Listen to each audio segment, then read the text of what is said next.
Друзья, добрый день! Приветствую вас на своем канале в новом своем проекте, который посвящен французской планке. Все вы, конечно, знаете о способе крепления с помощью вот таких реек со скошенным торцом, когда одна рейка закреплена на стене, а вторая является своеобразным замком. Разные кронштейны делают для таких планок, крепят разные вещи, крепят стамески, отвертки. Я тоже сделал себе французскую планку, и это было чуть ли не первое, что я сделал в своей мастерской. Тогда, несколько лет назад, я изготовил вот такие кронштейны. Они были предназначены для скотчей, и сделал я таких 6 штук. Был несказанно рад, развесил все скотчи, а потом подумал, какой же в этом смысл? Ведь весь смысл французской планки в том, что вы можете перемещать свои кронштейны с места на место и делать это так, как вам удобно. А здесь получается, что кронштейн все время висит на одном и том же месте, и вы снимаете только сам инструмент или приспособление, или, как в моем случае, скотч. Получается, что в этом нет никакого смысла. Кронштейн можно просто прикрепить на стену в любом месте, там, где тебе удобно, и он там будет находиться. И также ты будешь им пользоваться, и все будет хорошо получаться. И тогда я стал думать, что же такое должно размещаться на французской планке, чтобы позволяло использовать все ее достоинства и при этом было удобно. Получалось так, что снимать с французской планки нужно вместе с кронштейном. Но что это? Что такое мы снимаем вместе с кронштейна с места хранения? В этом видео я покажу 5 кронштейнов, которые я сделал для французской планки и которые я снимаю со стены, чтобы пользоваться ими.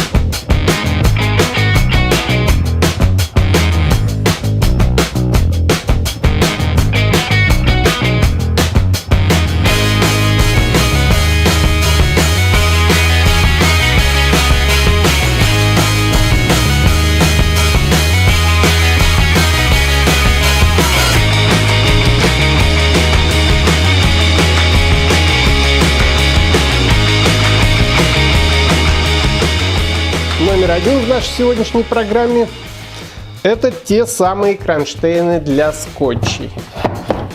И хотя, конечно, этот кронштейн не отвечает тем функциональным задачам, которые я перед ним ставил, тем не менее я его решил сделать. Во-первых, потому что скотчи прижились, ну а во-вторых, мне было жалко выбрасывать их, и поэтому я их решил оставить.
2 – это инструментальный ящик. Простой маленький ящик, который может находиться на стене, который всегда можно снять, положить в него инструменты, те, с которыми ты работаешь прямо сейчас, бросить туда крепеж, маркизы, что-то еще. Все это не будет валяться на столе, будет под рукой, не надо искать. Очень удобная, простая вещь.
Номер 3 – подставка для клея.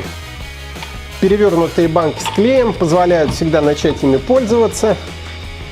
И кроме того, такой кронштейн легко снимать, удобно надевать обратно. 2 банки с клеем, валик, кисточка, все что угодно.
Номер 4 – подставка для сверел. Это, конечно, не все сверла, но те, которыми я чаще всего пользуюсь. Для дерева, для металла, биты, зенкер, перышки тоже могут находиться на планке. И также их удобно снять, и можно сразу начать пользоваться. Удобная, практичная, простая штука.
Ну и последний номер нашей программы, как мне кажется, прям-таки хит.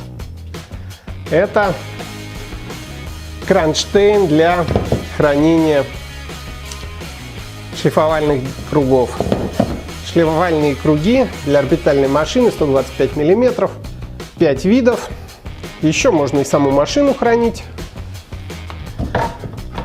Так, в принципе, 6 мест для хранения. Можно снять прямо с кронштейна, поработать, положить обратно диски, круги и повесить снова. Это самая удобная штука. Диски не валяются, лежат пачечками по своим номерам.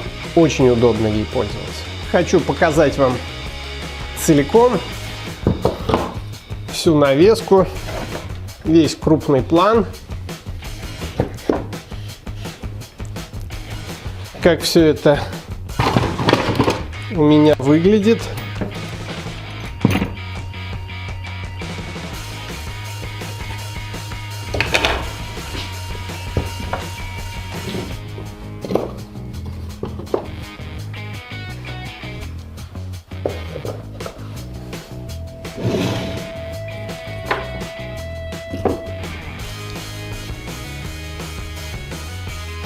Вот так все это располагается, очень компактно. И в принципе вот здесь еще есть свободное место. На это свободное место, может быть, я придумаю что-нибудь еще, какую-нибудь навеску.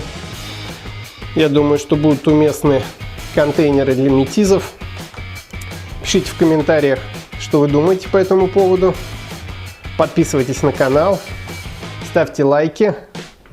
Ну и пишите в комментариях, конечно, что вы думаете про этот мой проект, про эти конструкции и как храните на французских планках и что храните вы. Спасибо за внимание. Всем вам удачи. Не болейте. Хороших майских праздников. До свидания.